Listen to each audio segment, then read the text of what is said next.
नमस्कार। देखिए, इस वीडियो में मैं आपको पेमेंट मटेरियल से रिलेटेड 30 एमसीक्यूज़ कराऊंगा। इससे पहले जियोमेट्रिक डिज़ाइन के एमसीक्यू कराए थे और वो वीडियो आपको ट्रांसपोर्टेशन इंजीनियरिंग की प्लेलिस्ट में मिल जाएगी। इन A30 grade vitamin A stands for. देखिए, विटामिन के ग्रेड आते हैं A30, इसके अलावा A35 भी है, A90 भी है। तो इनमें जो A है वो आसाम को रिप्रेजेंट करता है। आसाम पेट्रोलियम से ये बनाया जाता है। ऑप्शन ए यहाँ पर सही है।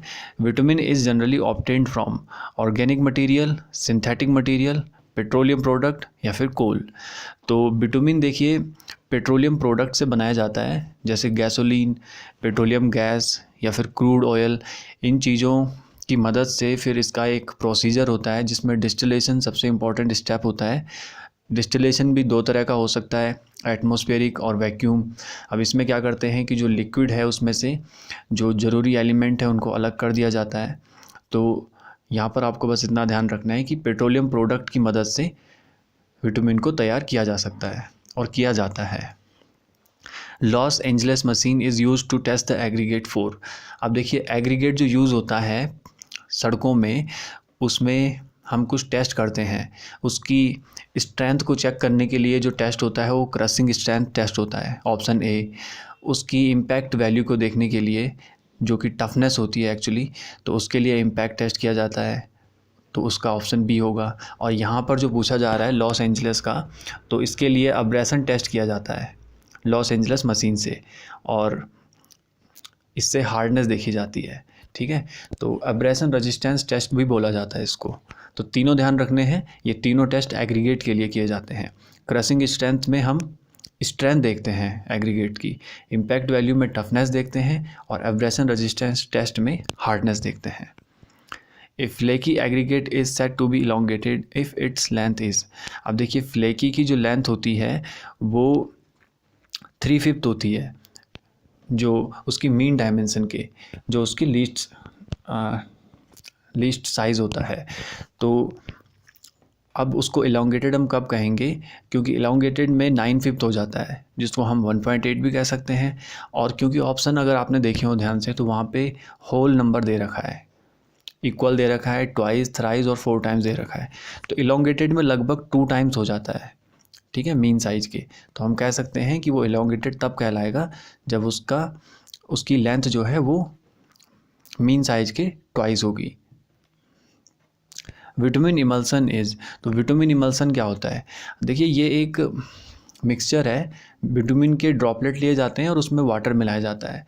वाटर भी बोला जाता है और एक्यूएस सॉल्यूशन भी बोला जाता है। तो एक्यूएस सॉल्यूशन में और भी चीज़ें हो सकती है, पर वाटर भी होता है तो हम उसको भी ले सकते हैं। तो इन दो चीज़ों का ये मिक्सचर होता है।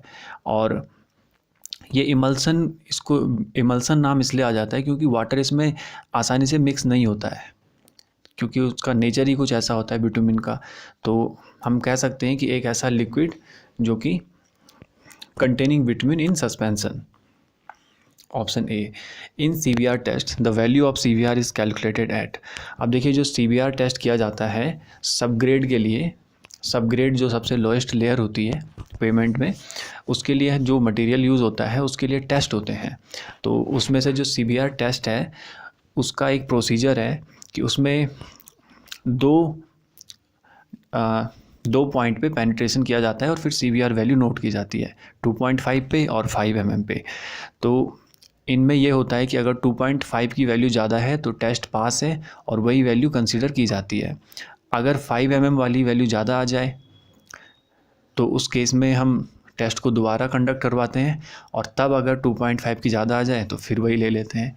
लेकिन अगर दोबारा टेस्ट कंडक्ट करवाने पर भी 5 की ही ज़्यादा आए तो तब हम 5 की ले लेते हैं।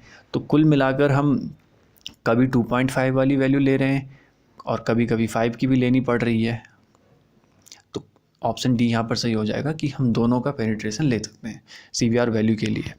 Identify the test that is not commonly use to measure the strength of soil subgrade in highway pavement. तो जिस सॉयल सबग्रेड की बात अभी अभी करी थी, उसके लिए हम कैलिफोर्निया बेयरिंग रेशियो टेस्ट तो करते ही हैं, CBR test, plate bearing test भी होता है उसके लिए, और ट्राई एक्सियल कंप्रेशन टेस्ट भी होता है। यहाँ पे लिखा हुआ है नॉट कॉमनली यूज्ड। तो इसके लिए जो यूज़ नहीं होगा वो होगा स्टैंडर्ड पेनिट्रेशन टेस्ट, ये बिटुमिन के लिए यूज़ होता है। तो ऑप्शन बी सही हो जाएगा। Dowel bars in concrete pavement are placed. तो डोवल बार्स क्या होती हैं, जैसे कहीं पर अगर दो कंक्रीट सेक्शन को जोड़ना हो, ये इधर का हो गया, इधर का हो गया, किसी ब्रिज के ऊपर का समझ सकते हैं आप, तो इनको जोड़ने के लिए डोवल बार्स लगाई जाती हैं कुछ इस तरह से। तो अब ऑप्शन में क्या बोला जा रहा है कि ट्रैफिक के अलॉन्ग वो किस डायरेक्शन में होती हैं, ट्रैफिक के रेस्पेक्ट में, क्या उसके अलॉन्ग होती हैं, क्या परपेंडिकुलर होती हैं, या 45 पे होती है, या फिर एनी डायरेक्शन में। तो ऑप्शन ए बिल्कुल सही है। आप देख सकते हैं ट्रैफिक इसी तरह से तो होगा, तो ट्रैफिक के अलॉन्ग होती हैं लगी हुई, तो ऑप्शन ए यहाँ पर सही हो जाएगा। Bottom most layer of pavement is known as. तो बॉटम मोस्ट लेयर, अभी अगर आपने ध्यान से सुनी हो बातें, तो सब ग्रेड ही होती है। आप यहाँ पर देख भी सकते हैं ध्यान से। देखिए जनरली दो तरह के डिज़ाइन होते हैं हमारे पास, और इनमें जो बेसिक डिफरेंस होता है वो ये होता है कि फ्लेक्सिबल में सब बेस की एक लेयर एक्स्ट्रा आ जाती है। तो यहाँ से भी एक सवाल बनता है कि वो कौन सा पेमेंट है जिसमें सब बेस लेयर होती है, या वो कौन सा है जिसमें नहीं होती है। तो उस हिसाब से आप फ्लेक्सिबल या रिजिड आंसर कर सकते हैं। और दोनों में आप देख सकते हैं सब ग्रेड बॉटम मोस्ट लेयर होती है, ठीक है। बेस मीडियम लेयर है, और सबसे ऊपर आता है वेयरिंग कोर्स या सरफेस कोर्स, यहाँ पर देख सकते हैं। और डेफिनेटली जो रिजिड पेमेंट है उसमें कंक्रीट की स्लैब होगी, ठीक है। तो ये हो गया यहाँ पे bottom most layer. The resistance of an aggregate to wear is known as. अब जो मैंने आपको एग्रीगेट का अब्रेशन रेजिस्टेंस टेस्ट बताया, उसमें एक एग्रीगेट की वो क्षमता देखी जाती है कि वो कितना वेयर कर सकता है किसी चीज़ को। तो उसमें एक ड्रम होता है स्टील का, फिर उसमें अंदर स्टील की बॉल होती हैं, कास्ट आयरन स्टील बॉल बोला जाता है उनको, उनके साथ उसको 30 या 33 RPM पे घुमाया जाता है। तो बेसिकली वहाँ पे टेस्ट किया जा रहा है कि वो कितना वेयर कर सकता है रेजिस्टेंस को। तो उस चीज़ को हम अब्रेशन रेजिस्टेंस बोलेंगे, ठीक है। ऑप्शन बी यहाँ पर सही हो जाएगा। वीडियो आपको अगर सही लग रही है तो इसको लाइक कर दीजिए अभी। For constructing road payments the type of cement generally used is. अब ये सीमेंट का क्वेश्चन है और यहाँ से भी रिलेट होता है। तो पेमेंट में हम क्या करते हैं, रैपिड हार्डनिंग सीमेंट यूज़ करते हैं रोड कंस्ट्रक्शन में। क्यों करते हैं, क्योंकि ये जल्दी सेट हो जाती है, और हम यही चाहेंगे कि हमारा ट्रैफिक वापस खुले और काम दोबारा से चालू हो। Specific gravity of bitumen is. तो देखिए बिटुमिन की स्पेसिफिक ग्रेविटी, वैसे तो उसकी रेंज है 0.97 से लेके 1.02 तक, ठीक है। तो उसके कॉन्टेक्स्ट में ऑप्शन डी मोस्ट अप्रोप्रिएट होता है, और यही आंसर दिया रहता है किताबों में ज़्यादातर। और इसके अलावा जो टार होता है उसकी स्पेसिफिक ग्रेविटी 1.10 से लेके 1.25 तक होती है। तो दोनों की ध्यान रखना, किसी की भी पूछी जा सकती है। The aggregate is said to be flaky van.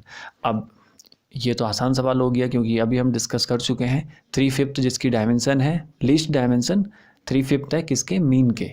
तो ऑप्शन डी आप देख सकते हैं, ठीक है। पढ़ेंगे एक बार इनको सबको तो आपको दिख जाएगा कि कौन सा सही है।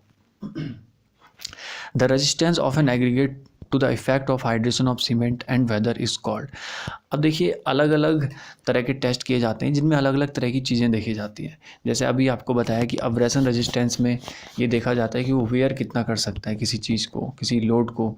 तो अब ये जो वेदर वाला है, यहाँ पे वेदर है मेन कीवर्ड, और वेदर को हम ड्यूरेशन भी कह सकते हैं, क्यों कह सकते हैं, या ड्यूरेबिलिटी भी कह सकते हैं, जो भी है, ठीक है। तो ड्यूरेबिलिटी क्यों कह सकते हैं कि वेदर जितना ज़्यादा उसको इफ़ेक्ट करेगा उतना ही वो कम ड्यूरेबल होगा, और अगर वो वेदर को रेजिस्ट कर पाया तो उसकी ड्यूरेबिलिटी बढ़ जाएगी। तो उसके लिए हम करते हैं साउंडनेस टेस्ट। यहाँ पर ऑप्शन बी बिल्कुल सही हो जाएगा, ठीक है। Aggregate impact value indicates which of the following property of aggregate. अच्छा अब देखिए, अभी मैंने आपको बताया था, एक बार फिर से बता देता हूँ। जो अब्रेशन रेजिस्टेंस था उसमें हम हार्डनेस देखते हैं, ठीक है, जो लॉस एंजल्स मशीन से किया जाता है।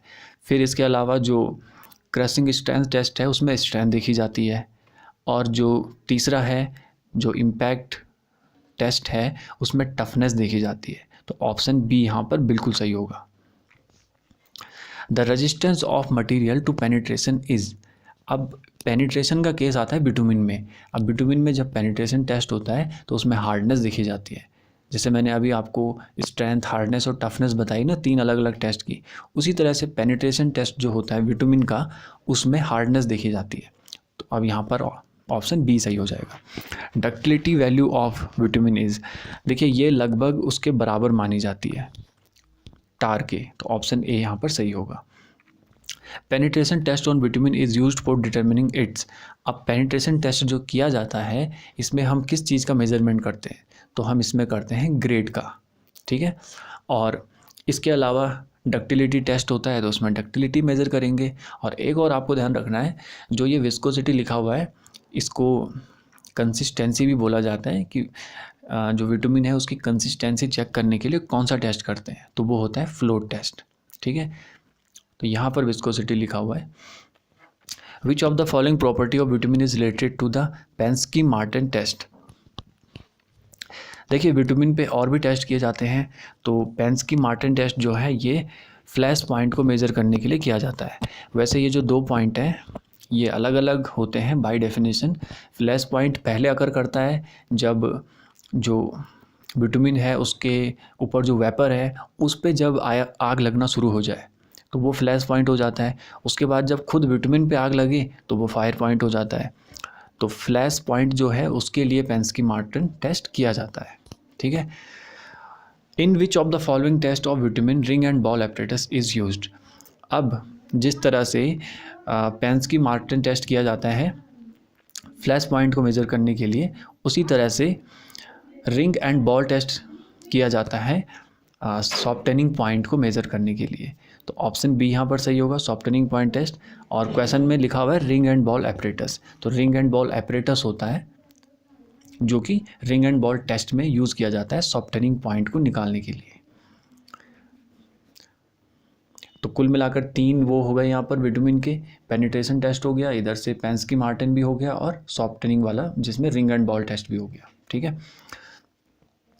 The value of rigidity factor for design purpose if the tyre pressure is greater than 0.7 MPa is, अब देखिए रिजिडिटी फैक्टर जो निकाला जाता है यहाँ पर पेमेंट के केस में, उसको हम कॉन्टैक्ट प्रेशर और टायर प्रेशर के रेशियो से निकालते हैं।